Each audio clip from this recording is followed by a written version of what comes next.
नमस्कार साथियों विवेकानंद नास्तिक से आस्तिक तो बने, परंतु उन्होंने सनातन धर्म को कभी भी उस पुराने रूढ़वादी या मनुवादी रूप में नहीं, बल्कि अपने गुरु रामकृष्ण परमहंस के बताए हुए मानवता, प्रेम और दया वाले सनातन धर्म के रूप में अपनाया। यहाँ तक कि उन्हें खुद सनातन धर्म में बहुत सी कमियां दिखाई देती थी, जिस वजह से उन्होंने अपना अलग रामकृष्ण मिशन धर्म चलाया। और अगर मैं उनके इस रामकृष्ण मिशन की शिक्षाओं को एक शब्द में बताना चाहूं तो वो है नैतिक चरित्र की शिक्षा। जी हाँ, विवेकानंद का संपूर्ण ज्ञान और संपूर्ण शिक्षा इसी एक शब्द से शुरू होकर इसी एक शब्द पर खत्म हो जाती है। उनसे पूछा शिक्षा कैसी हो तो नैतिक चरित्र का निर्माण करने वाली। धर्म कैसा हो जो नैतिक चरित्र की शिक्षा दे। यहाँ तक कि जब शिकागो में लोगों ने उनका सन्यासी कपड़ों की वजह से मजाक उड़ाया तो उन्होंने लोगों को जवाब भी यही दिया। उन्होंने कहा था, you are from that country where tailor makes you gentleman and I am from that country where character makes us gentleman. लेकिन क्या सिर्फ मानवता या अच्छी अच्छी बातें करने से कोई कामयाब हो जाता है? क्योंकि ये बातें तो आधी दुनिया करती है, लेकिन कामयाबी किसी एक को ही मिलती है। दरअसल भारत में लोग ये नहीं देखते कि क्या विचारधारा है या कौन आदमी क्या बात बताना चाहता है। वो पर्टिकुलर आदमी को देखते हैं और एक बार अगर उनको आदमी पसंद आ गया ना, तो फिर चाहे उसकी कोई भी विचारधारा हो वो उसे स्वीकार कर लेते हैं और उससे जुड़ जाते हैं। लोगों को विवेकानंद की विचारधारा नहीं बल्कि विवेकानंद पसंद आ गया था और इसीलिए वो उससे जुड़े। साथ ही जब वो मरे तो उसके बाद उनकी विचारधारा में कोई भी ऐसा आदमी नहीं आया जो लोगों को पसंद आए, इसीलिए लोगों ने उनकी विचारधारा को बाद में छोड़ भी दिया। अब विवेकानंद की वो कौन सी बातें थी जिनकी वजह से वो लोगों को पसंद आए, इन पर बात करते हैं। सबसे पहली खूबी तो उनमें ये थी कि वो मेरी और समाजवादियों की तरह ही लोगों की बातें नहीं बल्कि उनके काम देखते थे।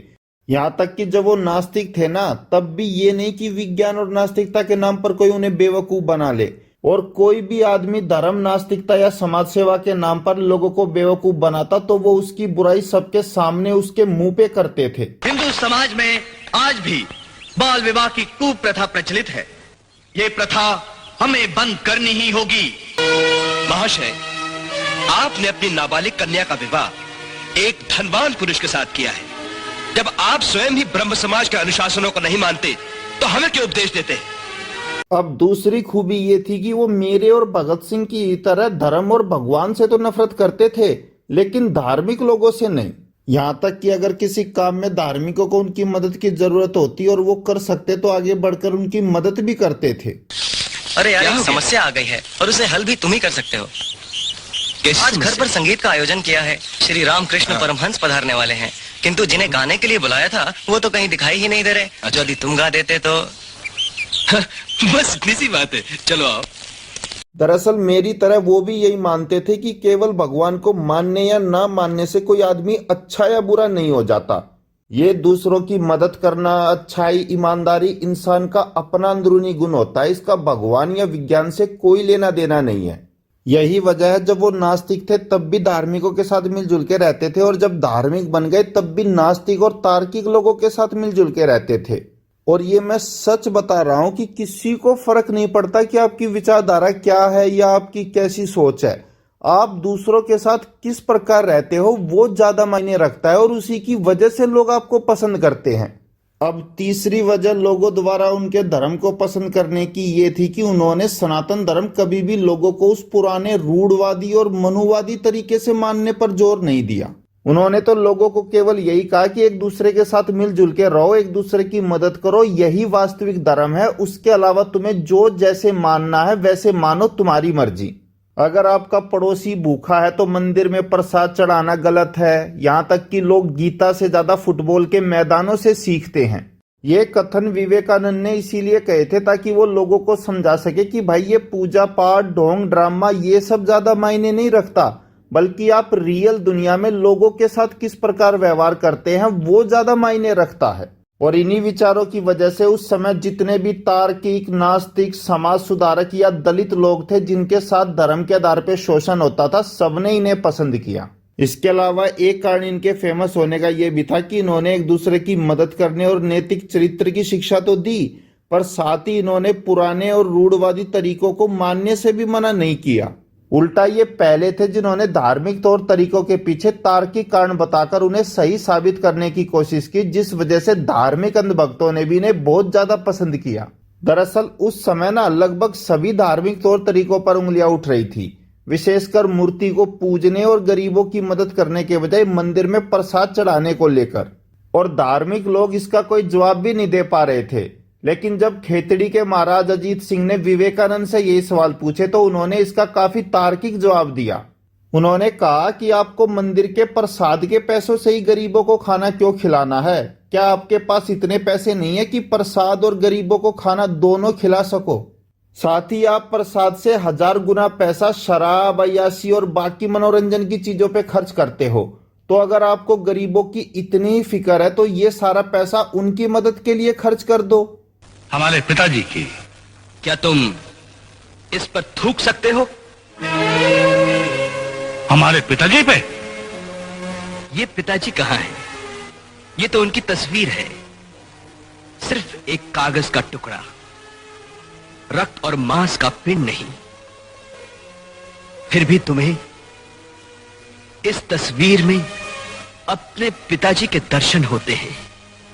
इसी तरह एक भक्त कोई धातु, लकड़ी, मट्टी या पत्थर के टुकड़े को नहीं पूछता, उसमें उसे अपने भगवान के दर्शन होते हैं। विश्वास अंधा है, अनुभव ही सत्य है। इस प्रकार विवेकानंद नए और पुराने दोनों ही तरीके साथ लेकर चल रहे थे, जिस वजह से तार्किक और अंधभक्त दोनों ने ही उन्हें पसंद किया। एक और कारण इनके फेमस होने का ये भी है कि इन्होंने भी बुद्ध की तरह एक नए किस्म के सन्यास को बताया। उन्होंने सन्यास का मतलब केवल पैसे, प्रॉपर्टी और बीवी बच्चे छोड़ना ही बताया। दोस्त, पड़ोसी, माता पिता या अपने देश समाज के प्रति अपनी जिम्मेदारियों को मुंह मोड़ना उन्होंने सन्यास का हिस्सा नहीं बताया। साथ ही इन्होंने बुद्ध की तरह केवल अहिंसा और शांति की बात नहीं की, बल्कि जरूरत पड़ने पर सन्यासियों के लड़ने और हथियार उठाने को भी सही बताया है। यहाँ तक कि आज के समय में जो आप ये योगी, मोदी और आरएसएस का सनातनी रूप देख रहे हैं ना, ये भी कुछ और नहीं बल्कि विवेकानंद की ही विचारधारा का बिगड़ा हुआ रूप है। उन्होंने तो अपने को बचाने और दूसरों की मदद करने के लिए हथियार उठाने की बात की थी, लेकिन ये लोग धर्म को फैलाने और हर चीज पर कब्जा करने के लिए धर्म और ताकत का इस्तेमाल कर रहे हैं।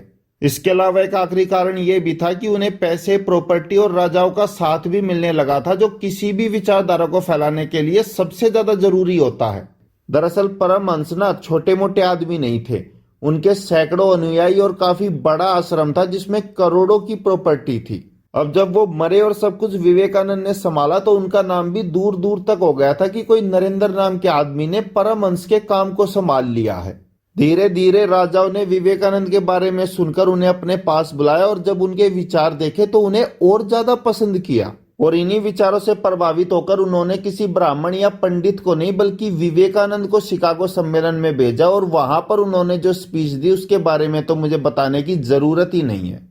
उनकी स्पीच की वजह से उनका नाम पूरी दुनिया में फेमस हो गया। और ये आपको पता है कि एक बार कोई आदमी फेमस हो जाए तो उसके बाद भीड़ को उससे जुड़ने में देर नहीं लगती। परंतु अब सोचने की बात यह है कि जब उनकी विचारधारा इतनी पसंद आ रही थी और सब लोग उनसे जुड़ रहे थे तो उनसे कौन सी गलतियां हुई जिस वजह से उनके रामकृष्ण मिशन का नामो निशान तक मिट गया। देखिए, चाहे विवेकानंद रहे हो या अंबेडकर, बुद्ध, भगत सिंह या कोई भी, सभी महापुरुषों ने लगभग एक बड़ी गलती की।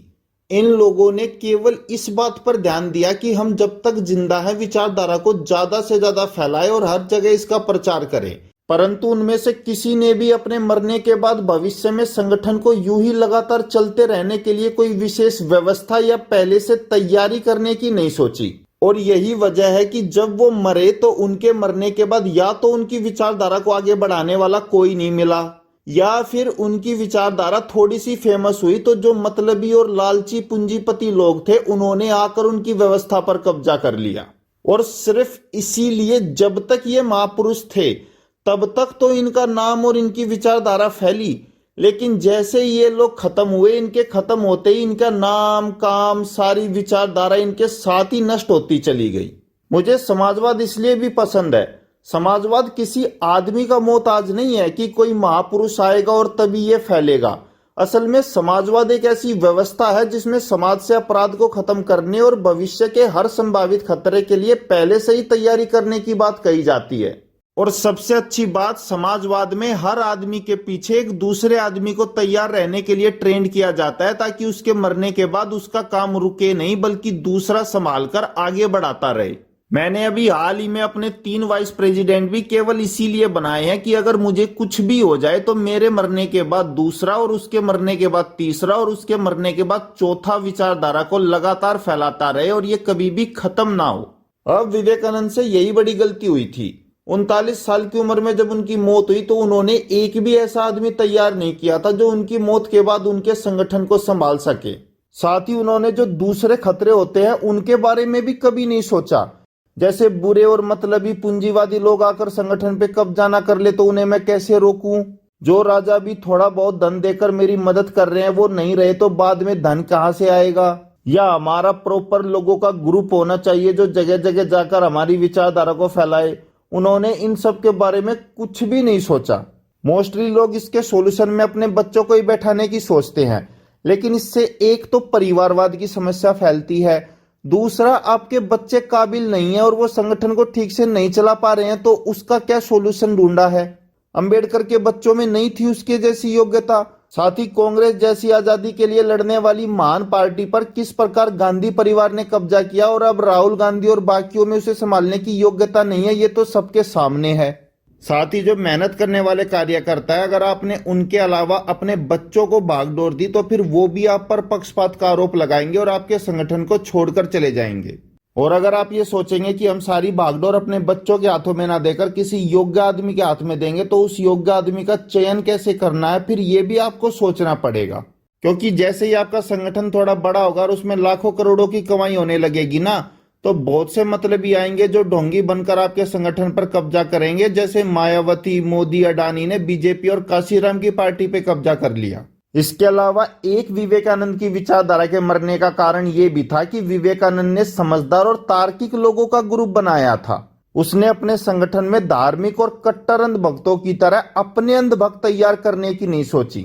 आप सोच रहे होंगे कि मैं ये क्या कह रहा हूं, ये धार्मिक और कट्टर अंधभक्तों अपने गाली गलौच और लड़ाई झगड़ों के हिंसात्मक तरीकों से विचारधारा का नाम और भी मिट्टी में मिलाते हैं। और ये बात सच भी है, परंतु ये भी सच है कि यही वो लोग हैं जिनमें विचारधारा के लिए मरने और इसे हर घर में फैलाने का जुनून होता है और किसी भी तार्किक या समझदार आदमी से 100 गुना ज्यादा यही विचारधारा को फैलाते हैं।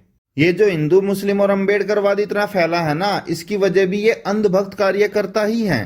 दरअसल जो कट्टर अंधभक्त होते हैं ना, वो अपनी विचारधारा फैलाने के लिए अपनी उम्र भर की कमाई भी दे देंगे, उसके लिए अपना घर बार छोड़ देंगे, जगह जगह जाकर गलियों में उसका प्रचार करेंगे, यहाँ तक कि जो प्यार से माने उसे प्यार से मनाएंगे, वरना जान से मारने को भी उतारू हो जाएंगे। जबकि जो तार्किक और समझदार आदमी होते हैं ना, वो विचारधारा को फैलाना तो दूर की बात, सबसे पहले तो उस आदमी के साथ बैठकर उस पर बहस करेंगे कि उसमें क्या क्या कमियां हैं।